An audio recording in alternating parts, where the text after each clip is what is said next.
Trung Dung xin trân trọng kính chào cô chú anh chị và các bạn. Cô chú anh chị và các bạn đang nghe tiếng đàn tranh của Trung Dung.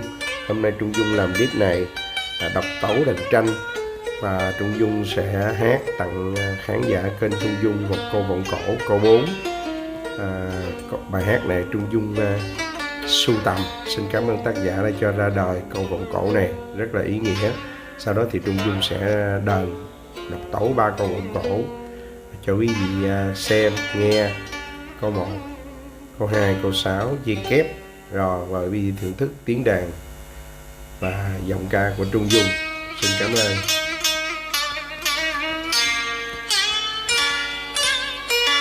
Cuộc đời người nghệ sĩ được ví như kiếp con tầm nặng nơ, trót đã dương tơ thì tìm kiếm còn nhiều âu lo trăn trở, nhưng vẫn nở nụ cười tươi khi phải hóa thân vào những vai tuồng. Dấu kinh trong tim bao chuyện đau buồn, ngày tháng tha phương dầm sương dài nắng, nhưng tình yêu sân khấu vẫn sâu nặng không phai. Bao nhiêu lần nếm trải vinh nhục đắng cay, mà trái tim người nghệ sĩ không khâu cằn sỏi đá. Tình cảm khán giả giúp ta vượt qua tất cả, để tiếng hát lời ca câu nhân nghĩa gian hòa.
Cuối video thì Trung Dung xin chân thành cảm ơn cô chú anh chị và các bạn đã xem và ủng hộ kênh.